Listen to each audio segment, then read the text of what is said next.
2 বছরের জন্য জাতীয় সরকারের প্রস্তাব দিয়েছেন ভিপি নূর। চলুন শুনে আসি কি বললেন তিনি। বাংলাদেশের ৫৪ বছরের ইতিহাসে বাংলাদেশের ৫৩ বছরের ইতিহাসে আজকে একটি নতুন অধ্যায় রচিত হয়েছে।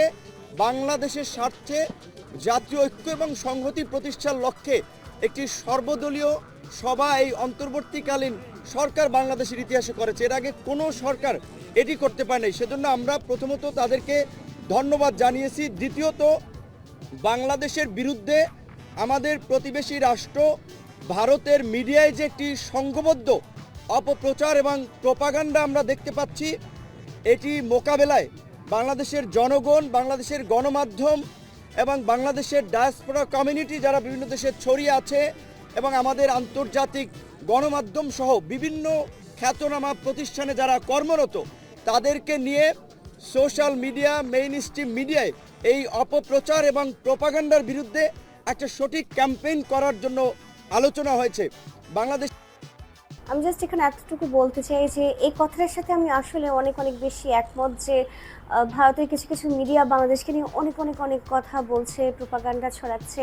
এটা আসলে করা উচিত না। যে কোনো দেশকে নিয়ে এই জিনিসগুলো খুবই খারাপ একটা জিনিস।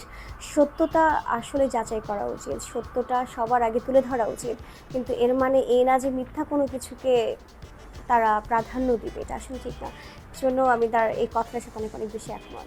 বাকি কিছু দেশের আপনার উপ হাই কমিশনে আগরতলায় এবং কলকাতায় হামলা সহ পতাকায় আগুন দেওয়া এবং ভারতের বিভিন্ন রাজনৈতিক দলের নেতাদের বাংলাদেশ নিয়ে একের পর এক উস্কানিমূলক বক্তব্য, আমরা এটা ভারতের সরকারি অবস্থান কিনা সেটি জানার জন্য আলোচনা হয়েছে এবং সরকার এটি নিয়ে ভারতের সরকারের কাছে ব্যাখ্যা চাবে, সেটিও আলোচনা হয়েছে। যদি ভারত আমাদের সাথে একটা বন্ধুত্বপূর্ণ সম্পর্ক এগিয়ে নিতে চায়, সরকারের পক্ষ থেকে এবং বাংলাদেশের রাজনৈতিক দলগুলোর পক্ষ থেকে সেই অ্যাপ্রোচ হবে। যদি ভারত সে ধরনের অ্যাপ্রোচ না দেখায়, তাহলে আবার বাংলাদেশের এই মুহূর্তে যারা মিত্র, তাদেরকে সাথে নিয়েই বাংলাদেশ তার কর্মকৌশল ঠিক করবে। বিশেষ করে আজকে এই পরিস্থিতিতে যে জাতীয় ঐক্য এবং সংহতি প্রতিষ্ঠায় আজকের যে সভা, আমরা মনে করি বাংলাদেশের সামনে এ ধরনের আরও নতুন চ্যালেঞ্জ আসবে।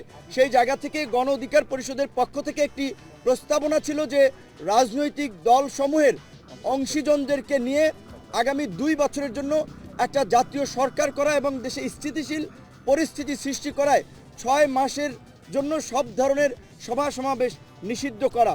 এবং একই সাথে আজকে যেহেতু বাংলাদেশের বিভিন্ন রাজনৈতিক দলসমূহ একত্রিত হয়েছে এবং দেশের স্বার্থে এক এবং অভিন্নভাবে তারা কাজ করবে, তারই প্রতিফলন হিসেবে অল্প সময়ের মধ্যে জাতীয়ভাবে একটি সমন্বিত কর্মসূচি, সেটা হতে পারে জাতীয় পতাকা এবং সাথে শান্তির পতাকা, সাদা পতাকা নিয়ে কিংবা যে কোনো ধরনের একটা কর্মসূচি, সেই সিদ্ধান্তটা সরকারের পক্ষ থেকে জানাবে, যেটি সরকার এবং রাজনৈতিক দল, জনগণ সকলে পালন করার মধ্যে দিয়ে বাংলাদেশের বর্তমান যে জাতীয় ঐক্য এবং সংহতি প্রতিষ্ঠিত হয়েছে, আমাদের বিরুদ্ধে যারাই অপপ্রচার প্রোপাগান্ডা চালাচ্ছে কিংবা বাংলাদেশকে যারা ব্যর্থ অকার্যকর করার জন্য অপতৎপরতা চালিয়ে যাচ্ছে, তাদের বিরুদ্ধে যে বাংলাদেশ এবং বাংলাদেশের জনগণ এক, সেটি জানান দেওয়ার জন্যই একটা অভিন্ন সমন্বিত কর্মসূচি পালনের সিদ্ধান্ত হয়েছে। ধন্যবাদ। বর্তমানে আসলে বাংলাদেশে যে অবস্থা, এই অবস্থার মধ্যে যত রাজনৈতিক দল আছে সবাইকে ঐক্যবদ্ধভাবে এই পরিস্থিতি সামাল দেওয়া আসলে অনেক বেশি উচিত হবে। কারণ সবাই যদি মিলেমিশে কাজ করে, তাহলে বাংলাদেশের অগ্রগতি কেউ আসলে